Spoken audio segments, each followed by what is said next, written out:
Hello, everybody, and welcome to our annual meeting and dinner. I want to welcome all our friends, members of the community. At ease, says Mr. Murphy. But it's great to see everybody. We're at Bear Hill. We come here twice a year. They treat us very, very well. I'm sure you're going to enjoy yourselves. The staff here is great. I'd also like to thank, before we get started, WCAT for providing coverage tonight. Ryan and I forgot already, sorry. Gabby, thank you, from WCAT. We have a very ambitious program tonight. We're going to call you to dinner in about 5 minutes, so enjoy your cocktails. If you haven't had one, I think Bill will treat you well up there if you want to get one. And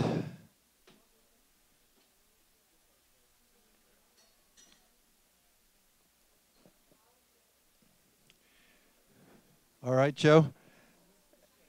And on the list of opening remarks is a welcome to Waterstone Properties. However, they're not here yet, so we'll have to put that off. They better show up. Could be a bad traffic night. And you're enjoying the sounds here of our own Karen Failer.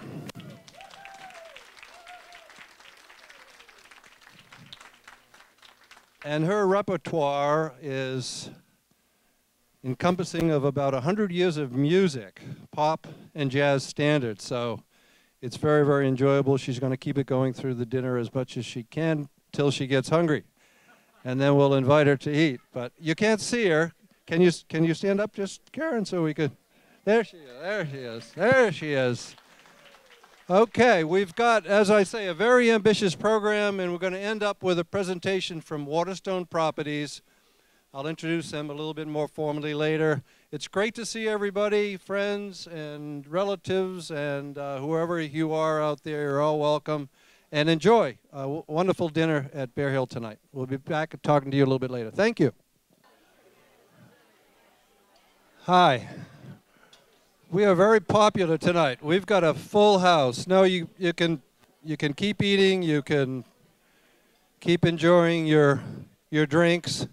You can certainly keep your conversation going. But I did want to relieve the tension that you'd be stuck with me for the feature presentation, and that wouldn't be a good thing. But Waterstone Properties, Anton Melchionda and Nico Racine are here. They're sitting at the bar. Don't let them get out. They've brought they're buying drinks. Indirectly, they're buying drinks.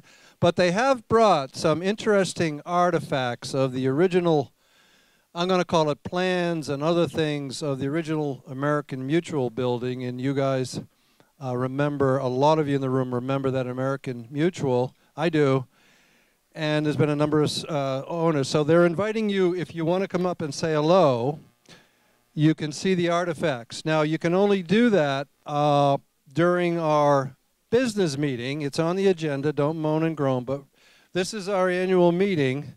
And we do have to convene and then adjourn a quick business meeting, and we've got some exciting business to do in this business meeting. So is that working for everybody? The Board of Directors needs to pay attention and vote affirmatively like we want you to vote. And I think we can try to stay on schedule, but please enjoy more food, more drinks, and more socialization. And I'd ask our secretary, Margaret Cope, if we have a quorum. We do have a quorum. So having a quorum, I'd like to open a meeting of the Board of Directors. And the first item of business is I need a motion and a second to approve and vote eventually to approve the minutes of the May 2018 annual meeting. There's a motion and a second. Thank you. Discussion, none. It was Mary Saloy. Just if you're going to just make sure that Margaret knows, Mary Saloy, and the second came from Joe Twitchell. Seeing no discussion or not having any discussion, I'd like to get a approval vote. All in favor? Opposed? None. Thank you very much. First order of business. I am going to make a motion, and we will need a second to vote to reappoint for a 3-year term the following current Board of Director members: Bill Butler, Bill Conley, Margaret Copay, Jessica Fleming, Doug Mildrum, James Scott, and Eileen Shannon. Need a second to that motion? Second. That was Lee Isla Given. All in favor? Opposed? None. Thank you very much.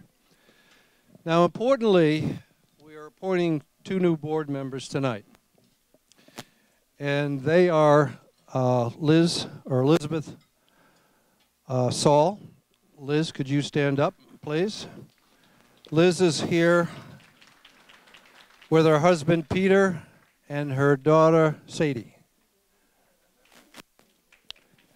We also are appointing with a vote Matt Mantelos. Matt, could you stand up? People get to see you. He is here with his wife, which is on the second page, Megan. Sorry, I met them both.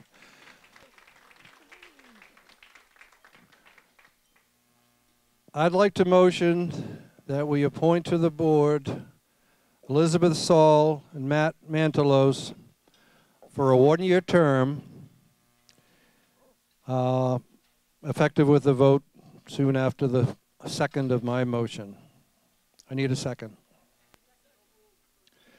We have a second. All in favor? Opposed? None. Thank you very much. We now have 2 new board members. Congratulations. I hope you get to talk to them and meet them. We're looking forward. And there's a meeting next week, by the way, so we'll hope to see you there. I'd like to take a couple more minutes and introduce Doug Mildrum. Doug, could you stand up? Doug is our treasurer. We usually do not bring a financial statement to this meeting, but Doug, if you see Doug will provide you with a financial statement. And if you'd like to get one sent to you by email or hard mail, Doug is our new treasurer, replaced Paul Normile this past year. And he's doing a spectacular job for us. He's keeping the books. And he can provide you with whatever financial information you'd like to see. Our financial statement is available. So I wanted you to meet Doug. And stop by and talk with him, and you can get a copy of it if you wish. I'm going to make a motion to adjourn our meeting. I need a second. Second, that's Mary Saloy. All in favor? None opposed, unanimous. Thank you very much. And we're going to have about a 5-minute pause before we start the main presentation, if that sounds reasonable. So we get a quick bathroom break and maybe anything else. We have a few remarks and recognitions to do before Waterstone comes up. First, I'd like to, as I usually do, thank the Board of Directors for the outstanding work they do for the organization and for the town of Wakefield. They're very, very hardworking. They're very, very committed. They are very, very knowledgeable. They're very, very helpful in support of our mission. So I'd like to thank the Board of Directors who are in attendance here tonight. If you could just maybe raise your hand and people know who you are. That includes the new members. Thank you, Board. I'd also like to mention WCAT, Tom Stapleton, and Barbara Worley. WCAT is, we might be out of business without WCAT. They provide so much to us. They're here tonight. But we use their facility on a scheduled basis, on an unscheduled basis. They are most welcoming. They'll fit us in on nights when they're doing other organizations in there, like council and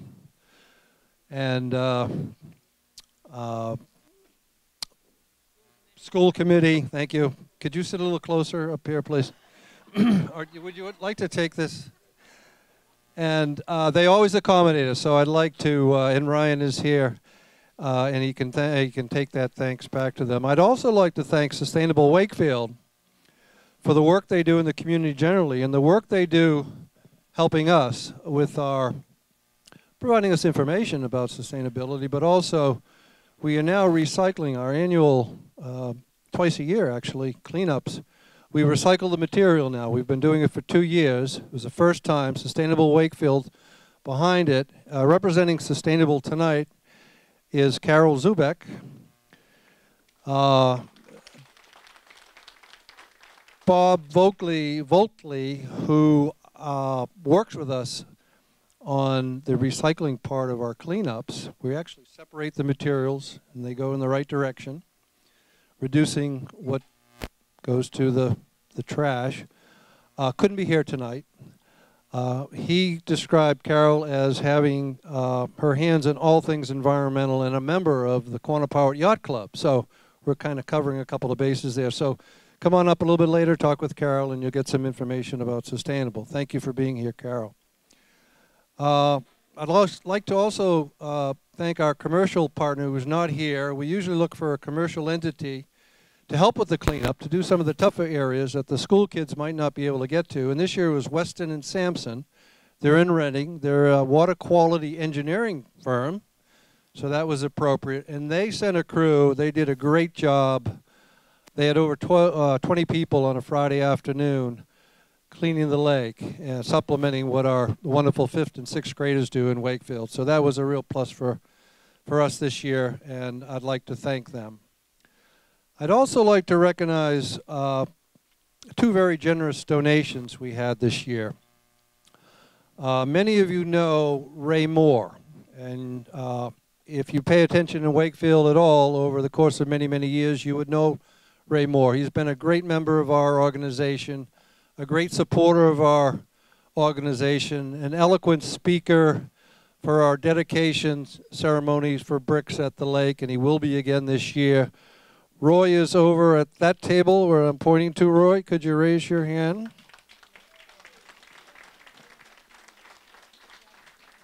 I'm looking forward to your remarks on that dedication, Roy. The amount that Roy donated was $10,000. So that deserves another round of applause.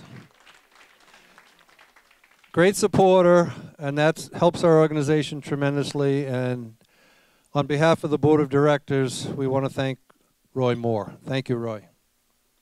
We also had a very generous donation from Cummings Properties, and that was directed to us by a person who works for Cummings Properties. He's a Main Street resident of the town on the lake. His name is Kevin Griffin. He's not here tonight.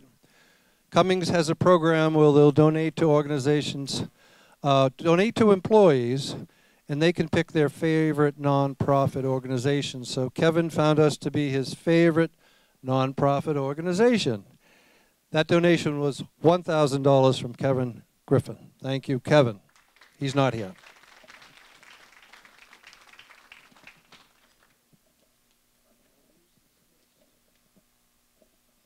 We have a plaque recognizing service. Jim Murphy will be the recipient. Jim Murphy at our annual breakfast was the recipient of the Gertrude Spalding Award. We said many, many nice things about him then. We're not going to say that much. He's here with his wife, Sarah. Jim is right here, and Sarah is to his left. Jim, raise your hand. He's going to have to come up here in a second. For retiring board members, and don't anybody think about it, we have a plaque, and this one is presented with appreciation to James Murphy for years of outstanding service on the Friends of Lake Quannapowitt Board of Directors, May 22, 2019.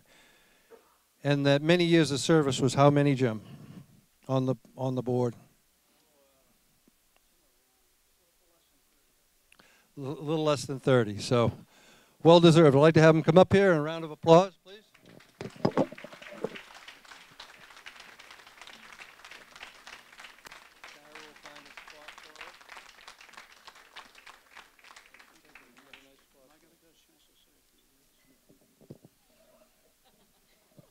How many is a few? All right. Jim wants to say a few words. How many is the question? I've been told to keep it short and sweet. And as you know me, I'm a man of few words. I'd just like to thank you all. It's been a great trip with the Friends of Lake Quannapowitt. They're a wonderful organization. And I've enjoyed all these years with them. And since we have some people here from the town council, I'd just like to say that hopefully within the near future, as I see many of the members that served on the Lake Quannapowitt Town Committee number 1 and the Lake Quannapowitt Committee number 2, and the wonderful presentation that Bill Connolly made to the, I believe it was the selectmen in those days. Hopefully they will reach into those overfull coffers and come up with some money to help our poor Lake Quannapowitt. As Karen Failer would say, the jewel in our northern crown. Thank you all very much for this award. Is that short enough? Yeah. Thank you, Jim. Thank you, Jim Murphy. Steve Mayo, town manager, sends his apologies. He was scheduled to be here. His wife is sick, and he wasn't feeling well when he sent me the email. So we wish them better health, and we miss him. But we do have some town folks here, and I'd like to at least recognize them and maybe say a couple of things. We have town council in attendance. I think we have Jonathan Chines. Jonathan, could you? Jonathan, track you down. Maureen Butt, town council. I'm sure Julie Smith-Galvin is here. Yes, she is. And I'd like to, yeah, I'm going to get to him, Phil. I'm going to get to him. How could I forget Peter? So, past president of the council, but current councilor, is here. Peter May. Just removed from the presidency. And he's very happy. I can understand. I'd like to, Steve and Peter were instrumental. We just had a policy in town passed by town council. It kind of stemmed from some kiosk activities, but not entirely. We were thinking of policy, the Friends of Lake Quannapowitt were thinking of policy relative to installations of benches or new dedications of benches, but other type memorials or anything temporary or permanent around the lake, public lands, and there really was no policy. So we were lobbying to start a discussion, and we did that with many early morning meetings in Steve Mayo's office, and Peter was there to see where it could go, where it needed to go. The kiosks certainly were, sort of a poster child for it, but it really became apparent that we really needed a broader policy to cover anything. And we do have that now. That was voted in, I think, the last council meeting unanimously. Steve worked as the chairman. Maureen was on that committee. I was a member of that committee. A lot of the ideas and the presentation to the council came from Karen Failer, who really got the ball rolling with the presentation to the council about a need for policy. There were 2 other members of the community, and Dennis Fazio does a great job around the lake working for Rick Stinson. We'll get to you in a minute, Rick. Keeping the grounds around the lake just absolutely beautiful. Steve did a great job keeping it going. It was about 5 months, and as I say, it's approved. So now we can be comfortable that there'll be due process for anything that would be installed temporary or permanently.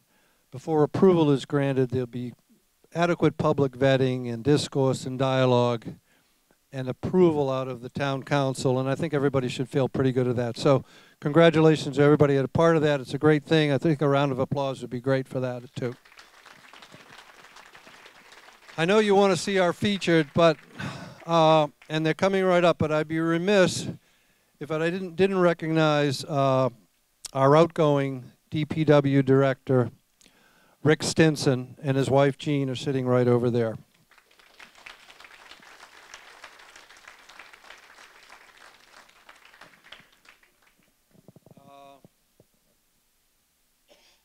You're on the next page.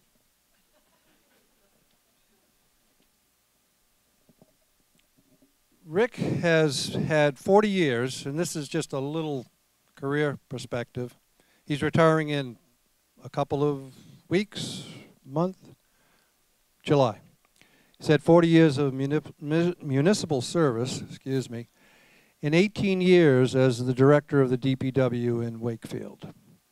During that time, we've had many, many projects that Rick has been a great supporter of. He's always been positive, a positive link to town. You really do need that organization. Likes to work with town to get things accomplished. And he's worked on all of our public projects since we were founded in 1991, or just about. Some of the projects include the demolition of Lanai Island, construction of Gertrude Spalding Park, construction of Colonel Connolly Park with bricks by the lake provided there, and the toddler playground, great success. Under his direction, his staff has provided us all education and guidance, some of it here at these meetings, about water quality and water runoff issues. And they've really done a great job of educating the town, and we've leveraged a lot of that information with our members about those issues. Working with community organizations, especially this one perhaps, takes some extra effort, patience, and time. Rick has showed the steady capacity to offer that extra ability. I do want to remind Rick that we have a meeting on your calendar tomorrow at 3. I'm not making that up. He's accommodating in perhaps our annual breakfast, or at least this meeting. We had Gertrude Spalding Park and Connolly Park improvement plans. And we've been developing right along, but I think we may have our last meeting tomorrow and get some sign off, and eventually sign off from our board to go ahead with our, I think you'll find it a great project over there. It has a couple of phases. Immediately you'll see some irrigation, and you'll see an improvement to the path that goes through that area. And if you go up that area, I think we could all agree that the path could be more defined. We're very excited about that project, and we'll be seeing you at 3 o'clock tomorrow in your office. So on behalf of the board of directors and myself, I'd like to wish Rick well in his retirement, although I heard, and I think it was from you, that you got your marching orders that you can't upset any schedules around the house, and I think those are Gene's schedules. So you better. Thank you, Rick, from the board. Great working with you. Round of applause.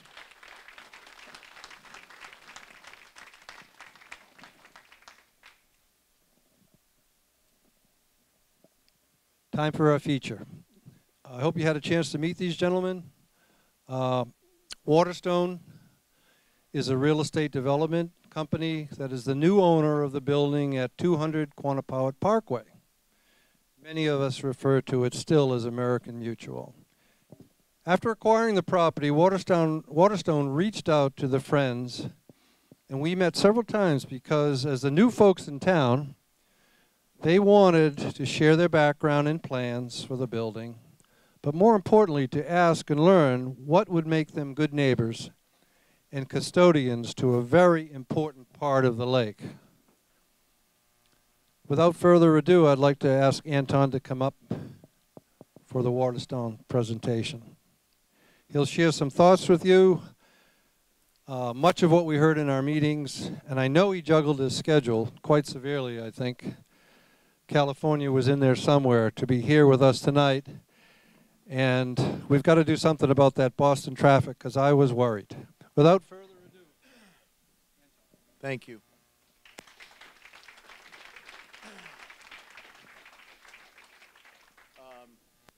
As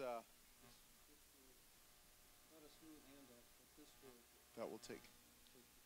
Can he go do that? We'll put him to good use. So before we start, I have a few confessions to make. One, I hate public speaking, so I'll get that out of the way. And you can't hear me? I'm sorry. And I certainly don't know how to use a microphone. So is that better? Okay. And the second thing is I've had a cough for a couple of days, so I apologize in advance. Other than that, we're ready to go. First of all, again, thanks everyone for coming, and we're grateful to be here. And this is over a year, I think, that we've owned the building. And as you know, today, tomorrow, the next day, I think, is the first day that close. Got it. Is that okay? There we go. Got it. I told you. No idea. So it's actually about a year and a half, I think, that we've owned the building, and next Monday will be the first day that the building is actually vacant. So I think that the questions that a lot of people had for us along the way was, why aren't you doing anything? And we said, we'd love to do something, but there's people in there who are doing something other than what we'd like to do, so we just had to be patient. Questions about the generators outside, well, when are those going to go? We said, well, as soon as the people inside don't need them, we'd love to get rid of them. So by way of background, wanted to come tonight and tell you a little bit about Waterstone, who we are, what we do, and how we've done it for many, many years, and then talk a little bit about the project that we're proposing here. I will spoil the surprise. There's not a big crescendo moment because we're not sure exactly what we're doing. But what we have been doing at the meetings we have been attending with the Friends is talking about some of the ideas that we think would work, and being collaborative in that, getting feedback from people. Oh, that's better. I get it. Finding out what's important, most importantly, what people don't want to see, and what's important to everyone in the community about the lake, and how important the lake is to the community. And I think that's how we started the meeting the first night. So we'll go all the way back to what that was, which is, again, who we are as a company. So our company is based out of Needham. So without traffic, tonight it took us a good hour and a half, just a few miles down the road. And I have two partners, and we're a family-owned business. We have 60 employees. Our main office, again, is in Needham. We have a small office up in Portsmouth, New Hampshire, and then we've got another office down in the south in a small town called Spartanburg, South Carolina. And so my two partners and I have a partner who's a little bit older, Neil Shalom, and then a partner a little younger, Josh Levy. And we have owned and operated this business. Neil's actually been in the business for 40 years. I have been for about 25, and then my partner Josh for a little bit less, about 25.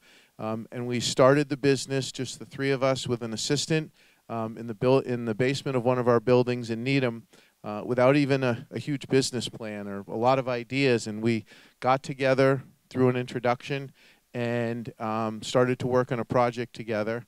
And 17 years later, and 26 states, I think, that we're in, with 3 offices, 60 families that we're responsible for, that we take a lot of pride in, and properties all over the country. So we have properties in California, properties in Chicago, all up and down the East Coast. If you haven't already, and take a look at our website, you'll see kind of where everything is, what it is, and gives you a little bit more depth into the story about how we came to be and the types of projects that we do. So for the most part, for years, what we did was traditional grocery-anchored shopping centers, the way that you would see the old Shaw Center down on 28, and it would be a grocery, and you see a TJ Maxx and a Marshalls and maybe a CVS out front. And we did that for a number of years, up in Epping, New Hampshire, up in Seabrook, New Hampshire, up in Rochester, New Hampshire, up in the Lakes regions. So we really traveled throughout the country, did a lot of that. And as the times changed, our business changed. So we went and started to do a lot of logistics. A lot of the retailers that were no longer having people come into the stores excuse me, needed places to distribute to all of us who go on our phones and buy something on Amazon and it shows up the next day. So we started building the factories and the logistics facilities where those came from. And then at the same time, we got involved in doing some office buildings. And traditionally for us, we were not downtown, high-rise office builders. We decided to be more suburban office builders, and we have a lot of medical tenants that we had worked with over the years. So most of that business, historically for us, has been in New York, and we've done a lot out on Long Island, in Manhasset, in Lake Success, in Syosset, and in Bethpage. And again, if you go to the website, you'll see those projects. So the reason that I share kind of the geography about where we do what we do is because it goes all the way back to really two things that are most important for us. One, that we're a family-owned business, so we have our families and we live in our own communities, and I don't live in Wakefield. And the second thing to us is that in being in all of these communities, we have the job of coming into communities and asking a community to embrace us. So that's what we do, and that's how we have been able to do what we do, is by being collaborative in that process. So we came, and I had been looking at this building for years. I had driven by it probably for 15 years and didn't even notice it was there because it was so nondescript. And then the previous owner, who had approached me, knowing that I did a lot of work in New Hampshire, said, you know, we're interested in selling this building. And I said, what building? And he said, oh, the one right in between these two exits. So I drove by and I said, the pink and brown one? He said, no, the one after that. And I said, well, I didn't see that one. I was looking at the first one. So on the way back, went back to my office. And the next time I came up and I said, that big concrete just structure? He said, yeah. And I said, well, what's in it? So he explained what was in it, and I said, well, what am I going to do with a bunch of computer-operated centers? He said, no, eventually over time these people will leave, and it can be repurposed into something else. And I said, well, that's a great idea because that's what we do. So went back to the office, and I went online, and I kind of got a history of how successful they were in embracing the community with all of their great ideas. And I called them up, and I said, I'd rather go somewhere else and do something else than do what you did, which was think that you were going to take this big building that was sitting on this beautiful lake that was important to a whole bunch of people and then come in and tell them what they were going to do and hope that they would go along with it. So after a year or two of thinking it through and coming up at different times in the day and seeing everyone walk around the lake and going through the building and the archaeological experiment that we did and the experience that we had going all the way back to 1956, 1957, when the building was built, all the original blueprints, all the photographs, which is truly amazing. And before everyone leaves, you have to at least come and take a look at the photographs, because what blew me away about these pictures is on the back of them, they're all time-stamped and date-stamped from 1956 and 1957, when the building was built. And if you put them under the light, they're as clear as any photograph you've seen today. They're set on linen paper, and you can see the parking lot was full of old 56 and 57 Chevys and trucks. And being a car person, I was just enamored, because back then it was just a parking lot of the iron workers or the the laborers, whoever was there. And today it would look like the most exotic, high-end antique car store in the world. So it got my attention. And then Nico and I were there today, and all of the blueprints that were all dated back then, they were all done by hand. And now when you see a blueprint, it's not blue, and it's not a print. And these were all done by hand, and so we took those out and we were looking at them. So there was something special about the legacy of the building, and walking through it, seeing what had been done, and then learning what it meant to the community. And then taking a step back and thinking, what could we do? How would we do it? And was this something that we wanted to do? So after going through that for probably 6 months to a year, went back to the previous owners and I said, you know what? We might be interested. And I said, how many tenants are left? And they said, well, there's 3 tenants in there, and they should be there for about a year to 18 months. Excuse me, I just sip of water. I warned everyone, I apologize.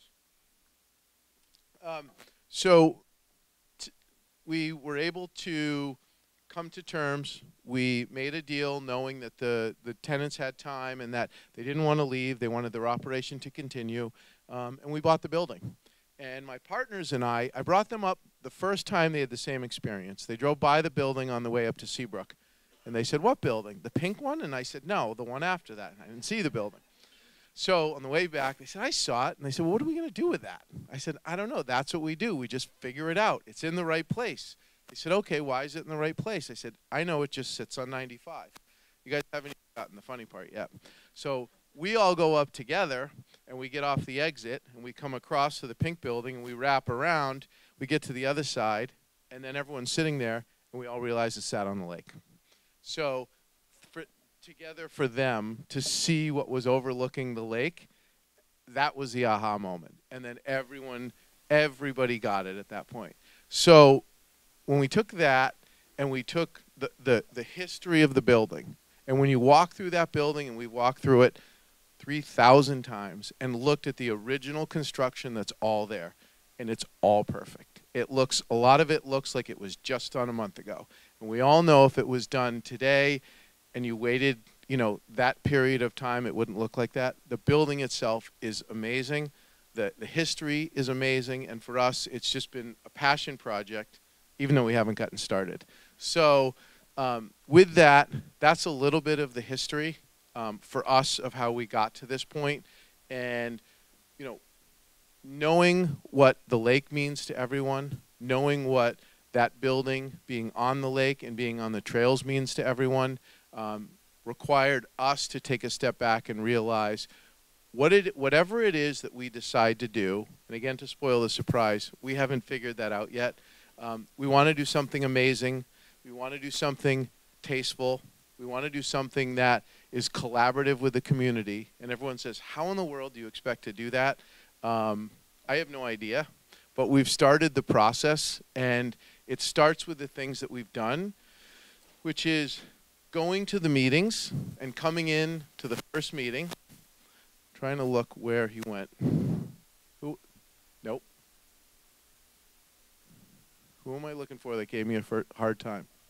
So every meeting I walked into, every single thing that he said, and he said, I've heard it before. And I said, you didn't hear it from me, just give me a chance. I don't give anyone a chance. So I said, please, just hear me out. So he heard me out the first meeting. And I come back to the second meeting. I said, Nico, oh, boy, he's here again. So I get up front, and I went through, and I said, listen, we don't have a plan. You got to have a plan. I said, I don't have a plan, I promise you. So we went through that song and dance for a bunch of meetings. And after a while, we talked about what our process was going to be. Our process was going to be to let the tenants find their way out of the building. If there was any possibility for us to get them out early, we would. And that we would contemplate different uses that we were clear would be thoughtful.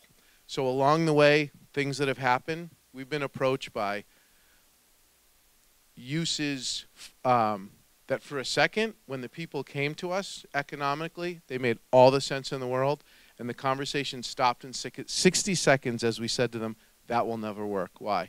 Too much light, too much noise, too intrusive.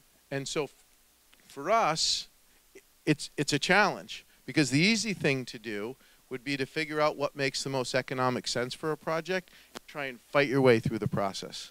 But as I've explained to you guys, and as you can see, and in the other communities, and I always welcome people, because especially in Massachusetts and New England, there's always ways to connect the dots. And Seabrook, New Hampshire is a great example. I did my first project in Seabrook, New Hampshire when I had no kids. I now have a 13-year-old, and I'm still doing a project in Seabrook, New Hampshire. So I did a project, excuse me, establish a great reputation, great relationship, I say reputation, a great relationship with the mayor, with the town councilors, with the select people, and with the people in the community, because we went through this exact same process. So the issue was traffic. So they didn't have a lake. They had the ocean, but they had traffic because everyone tried to go up, go over the border, and make all their purchases there. So we did our first project, our second project, our third project. Now we're on our fourth project.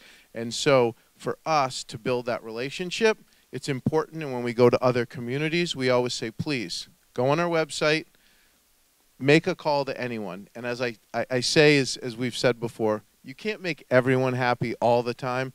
So at least talk to a couple of people, and you'll see for the most part, the approach that we've taken in other communities around the country is the same approach that we're taking here, which is to come and share with everyone how we see things, knowing that if someone came into my community, all right, and I was saying before, I have 3 little boys. I have a 13-year-old, a 10-year-old, and a 5-year-old.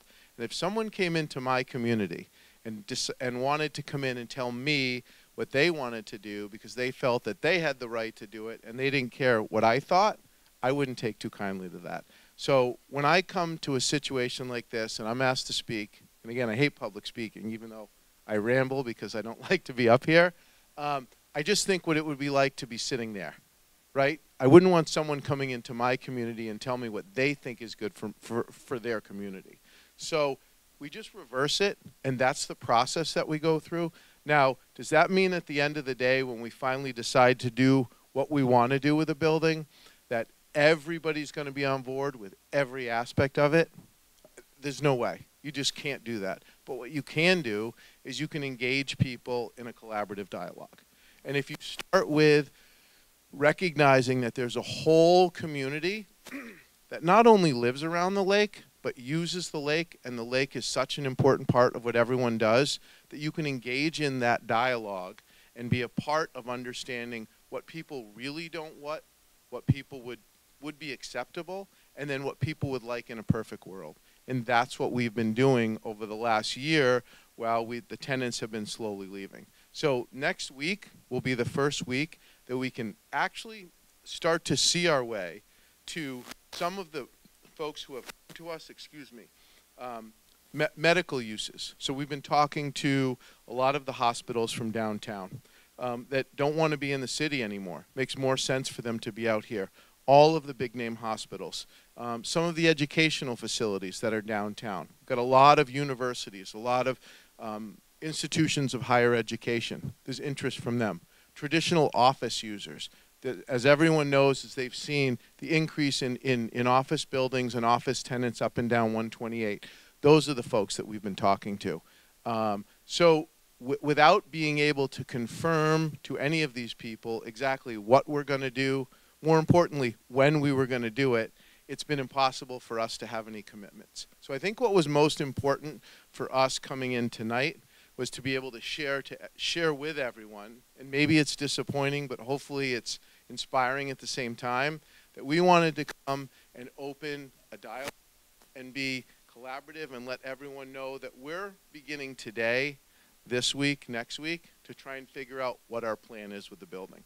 I think one of the things that's most important, and we will get to some slides other than what everyone's been looking at for the last few minutes and for many, many years, is we have spent so much time and expended a tremendous amount of resources to try and figure out extremely thoughtful ways of keeping the existing architecture, the way that the building is, but bringing it into this century. And part of the inspiration for that, I have to be honest, because creativity is not my strong suit, is looking at other examples in other parts of the state and other parts of the country of how people have reused traditional, tasteful architecture that's dated and brought it into kind of, this decade and to where we are. So we do have some slides, which in our mind is kind of a year and a half of our critical thinking coming together. We always hesitate to share that because someone sees it and one person will say, I hate that, and the other person will say, I love that. And because it's not what we're going to do, someone's left saying, that was great, and the other person leaves saying, that was horrible, when the reality is we just wanted to share some ideas. So we take a little bit of a risk in doing that, and it is a process, but it will give a little bit of an expansive perspective for everyone here to see that in a perfect world, we'd like to leave the building the way that it is, Okay, create some architectural changes to the outside of the building, and depending on the uses, ultimately, it will be a process for us to develop that. And so we'll share with everyone here some of those images, and this is probably version 305, so it's our best thinking to date, but I don't want anyone to leave and think that that's exactly where we end off and what we're doing. It's just some ideas. So with that, I think I'll ask Nico to bring us some, I think, highway shots. Unless this works.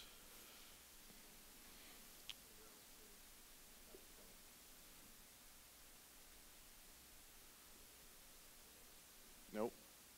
That's a pointer.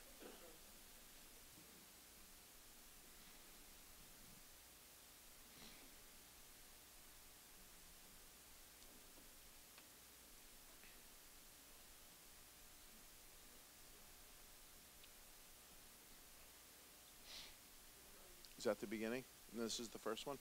So, again, not everyone can. Oh, I can use the pointer. Hold on, that worked. There we go. So, if you get a chance to come up and look at the pictures, originally the construction methods that they used was that across and down is actually all poured concrete. So when we were able to deconstruct the building by using the photographs that were taken every step of the way, we were able to realize that we could maintain this structure. And all of the block that you see in here now, because if you go to the front of the building, the windows are a lot smaller. They're about a third of the size. So right now, there's block in here that is not structural block, just traditional concrete block that can come out and can be replaced by glass. So this is one of the thoughts that we have. And in a later slide, you'll see how that's integrated into the view that you would see from the highway. But it allows the outside of the building to stay the way it is and give elements like this, which is kind of a wrought iron or steel type accent, and then very subtle lighting that is trapped in between. So if you see it coming up the highway, it's beautiful, but the light itself doesn't bleed off of the building. So that's one of the architectural aspects of it. Whoops. Okay. So this is a view as you would see if you were traveling south, okay, and the building was on your left and Jordan's was on your right, and this is just a more expansive view, again, of what the front of the building would look like. So any of the lighting that you see here on the front, nothing bleeds outside of the exterior here. These are the front elements with the limestone that would be kept exactly the same. And then on this is the lower element, would be similar to this. I don't know if we have a close-up of that, but you can see where you keep the frame of the building, and it is made to look modern and attractive from the road while not imposing anything on the backside of the building.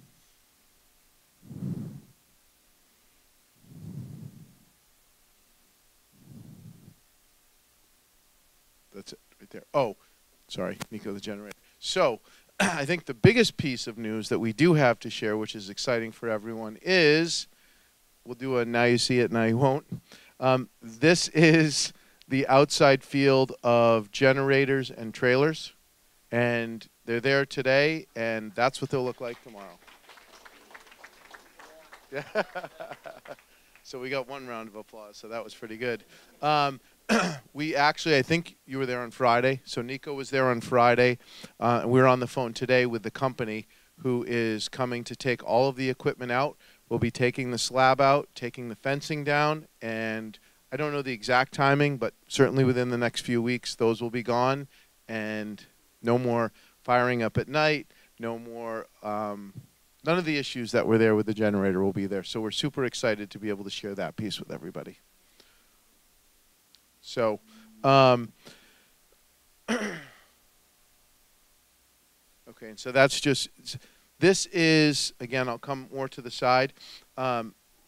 We do have some landscaping plans that have been proposed. One thing I think that's important for everyone to know that we've discussed time and time again in the meetings that we've been in with the Friends is that one of the things that we are going to be doing is we're going to be integrating the trail that comes in front of the building and look to integrate that with the uses within the building, as well as the group that's doing the landscaping around the other parts of the lake. So it will be important for us to integrate a look that is very similar and that is very welcoming for people that want to come off of the trail, as well as the people who are in the building, to welcome them onto the trail. So that's one of our initiatives that's very important for us, again, as an amenity for the folks who are in the building, but also for this now as it feels very separated. We're trying to work through right now with the landscape architects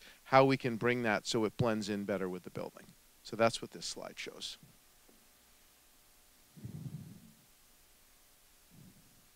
And that's your closing slide. So at least we got a round of applause on the generator, so that was good. So I think most importantly, and I hope that I hope no one's disappointed that we didn't come here with a plan and be able to walk everyone through, well, these are ideas, this is what we're going to do, and we'll be back in 30 days and 60 months.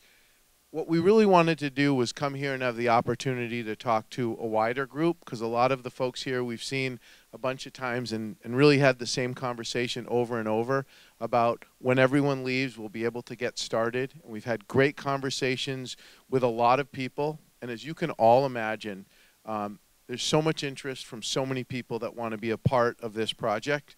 And it's only now, next week and the week after, that we can actually have intelligent conversations and start to talk about, you know, if you would like to be here, when would you like to be here, and what would it look like? So our hope is that over the next 30, 60, 90 days, because we've held people at bay, we've brought some of those ideas to some of the smaller meetings with the Friends, and the questions were asked immediately. Do you have an arrangement? Do you have an agreement? Do you have an understanding with these people? And we don't. We just have never been in a position to do that. And starting in about a week, we will be. And we will look forward to coming back as soon as we do have the opportunity to share that with you, to get feedback architecturally. Once we get a little bit further down the road, we'll come back and share that with you. And we really, it's very important for us that when the time does come for us to go in front of the municipal boards, in front of the town, all of the stakeholders, that we will be looking for everyone to be in support of what we're doing by way of this process having been collaborative the whole time. That's what's important for us, and the only way we do that is by being with you guys. And again, it would be magic if we could get everyone to agree on everything that we wanted to do. So the best that we can do is just have an open process with an open dialogue and try and do the best that we can to be so thoughtful about the lake and what it means to everyone, and so thoughtful about our project. And that's what we're here to do, is to introduce ourselves, tell you a little bit about who we are and the process that we take, and I hope we've been able to do that. So thank you. I'm sure people have a lot of questions, so I am more, you tell me. I'm happy to, I'll do my best to answer any questions. So. Member of the Friends of the BB Library. I'm not on the board there, but I am a trustee of the library. So I can't speak as an official of the Friends, but I do want to thank you for the fact that we're going to be able to hold our annual sale, book sale, coming up on June 1st at Waterstone, and that you've been very generous in giving us time to set up all week, because we lost our place at the Baptist Church, and then be able to leave our books there until the Festival by the Lake a whole week later, without having to do what's, you know, a very chaotic, very difficult for those of us who are working the time, move and then remove all of our books. We're still looking for a long-term solution of where we can store our books throughout the year for the sale. But for this year's sale, it's a great bonus to us that you are here and being generous with us. So I very much appreciate that. Happy to do it.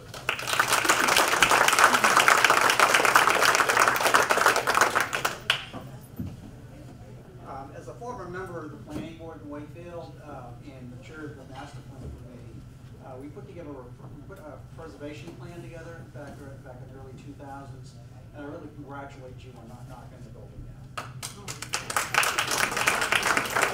Also, I do a lot of work in Brookline and Newton. I'm an electrician. I do a lot of estates down in the area. I'm always on 128, which is the road to nowhere. It takes forever to get there, right? Yeah.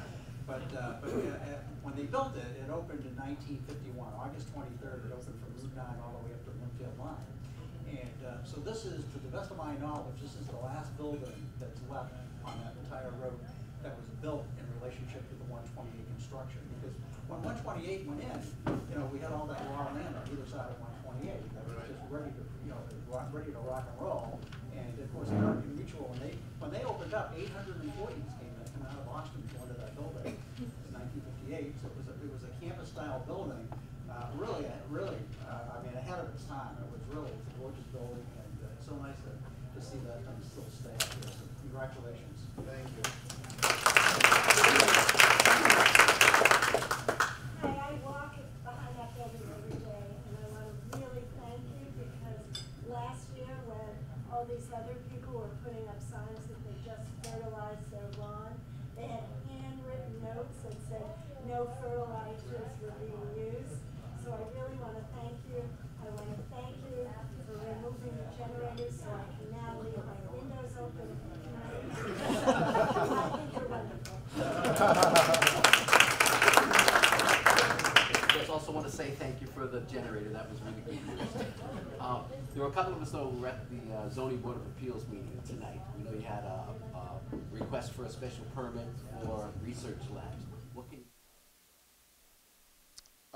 The first thing I can tell you is it's not on the agenda anymore. Okay, so it was withdrawn. We had, for the time being, because again, we've had interest from different groups for whom life sciences, research and development, that expanded uses from the current zoning were requested of us, and a lot of these conversations couldn't go anywhere. One, because the use wasn't allowed, and two, the building was being occupied. So I think we got a little bit ahead of ourselves as a group in putting this together, and we thought, well, this is about the time that the last tenant will be leaving. There'll be broom swept in a week. The generators will be out. There was internal conversation about whether or not that was the type of tenant that we want, what we wanted to do. We do have groups that have come and looked at taking the entire building. So what was important for us was to be thoughtful about that. We had conversations with a lot of the neighbors, and it was a decision that we actually made, I think, a week ago Friday, that we would just pull back, and if we decide to do it in a month, then we will go back and do it. But we just thought better of it because we didn't have all of our ducks in a row, and we just made the decision today that we didn't want to move forward with it. So it may be that in a month or so we change our mind and we'll be back. But right now, again, we're everywhere and nowhere. We're all over the place trying to figure out our plan, and it just made the most sense to do that. So, in the spirit of what you were talking about before, about making sure everybody's included, we were lucky that my neighbor actually saw the notice in the paper saying he was going to be on the Board of Appeals. But we didn't actually get notified. We live right up there. Did anybody get a notice from the Zoning Board of Appeal? Yeah. So what can we do? I think it's really important. This group, has information about the kinds going in front of the boards and everything. Is there a way that you could notify FOLQ that the hearing's going to come up? And because otherwise, it was just lucky that Frank saw the notice in the paper. Absolutely. So that would be great if you could do that to make sure. Absolutely. So we can go and hear the discussions and all that. Absolutely. Okay. Yep. Thank you very much. You're welcome. Hi. Hi. Are you going up? So here's what if we're looking at the building, to the left, the answer would be no. In the middle, the answer would be no, the high element. The only consideration, so to this, we wouldn't go up. Here, we couldn't go up. The only consideration that we have had on the far right-hand side, if your back was to the highway, was potentially having certain areas of that elevated, but again, since we don't know what we're doing with the building, we don't know. But that's the only part of the building that we had even considered and looked at renderings and structural drawings to do that, was on the far right-hand side. But right now we don't have anyone for whom that would be something that we would need to do. And one more question about the lighting. There's a lot of windows there. You're not in any competition with Jordan's, are you? No, and remember, one of the things that's important, and we didn't bring similar renderings that we have to the back of the building. So, two things. One is well, they're facing the lake, and so I don't even know if they bleed to the rear. But with the type of lighting that this uses here, if this is the corner of the building, if you are 2 feet to the side of the building, the bleed level is almost zero. Which means if you were here, none of this reflects back. On the back side, we are very clear that whatever lighting and from the fact that there is glass that would come through, that we are working and our engineers are working to make sure that that does not bleed over. So how we accomplish that, I'm not an engineer, I don't know, but we need to accomplish that, and we'll be very, very thoughtful and very engaged in that process. Right now, this window configuration, the way you see it now, exists on the back of the building.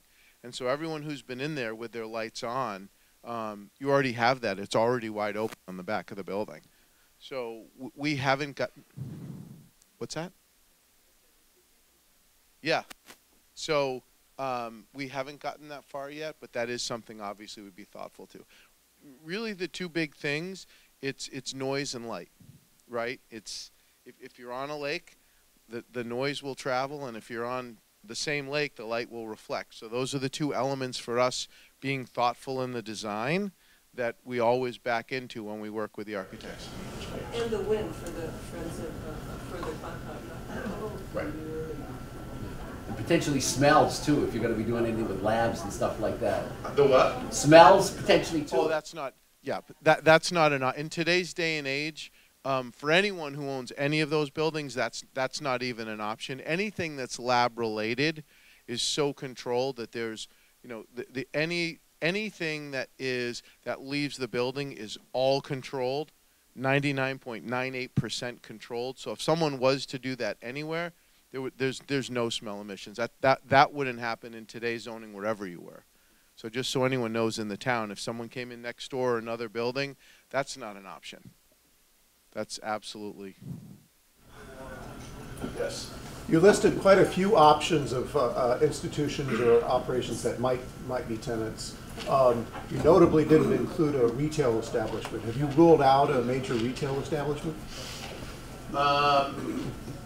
We ruled it out. So we've been approached by $1 million and said no to $1 million. So I don't know that we've ruled it out.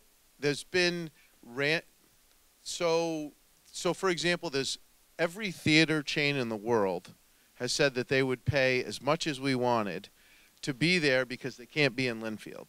So just so you know. And my younger partner, who does all of the leasing, has come back with all of these renderings and all these great designs about what it would look like. And I said, why don't you come with me and you present this, and we'll let you see how that goes. So the answer on the cinemas was no. We've had a lot of interest from restaurants.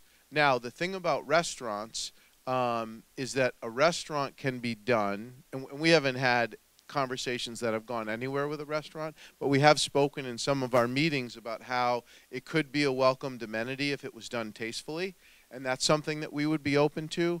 But as far as retail and the traditional use of it, the way that, I think it's Redgate, whatever the Shaw's is called now, nothing like that.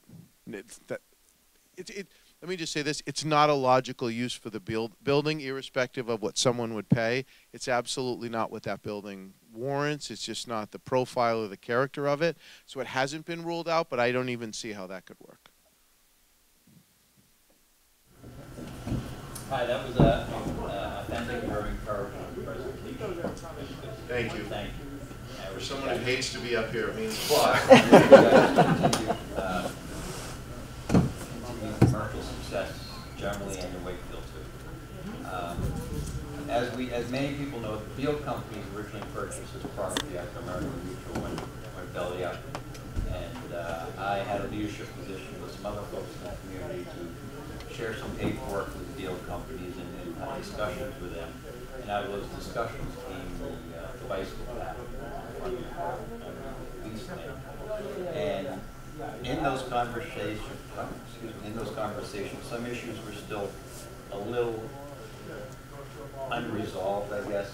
They were really issues about public access between Main Street, which is like the Gertrude Spalding Park, and North Avenue there, and Lakeside Office Park.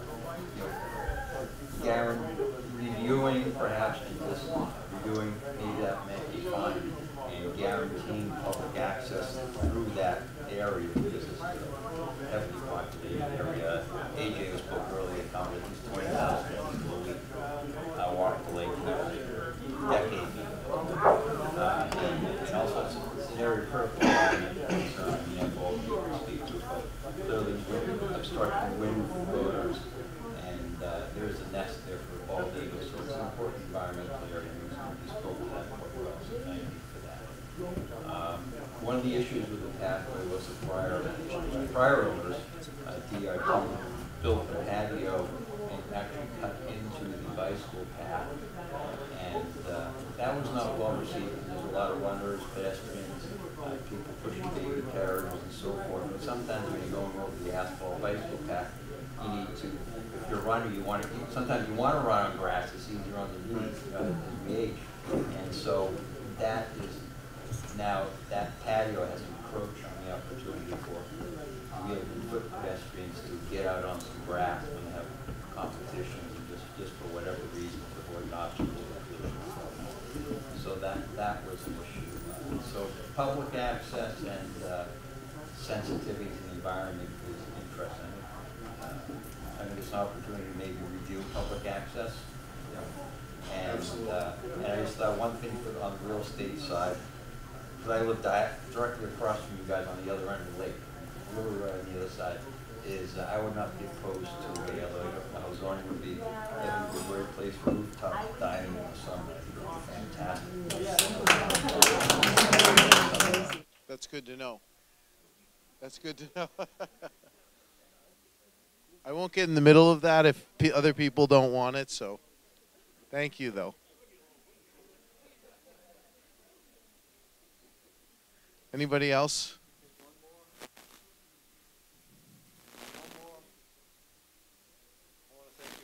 Big thank you to everyone. Appreciate it. You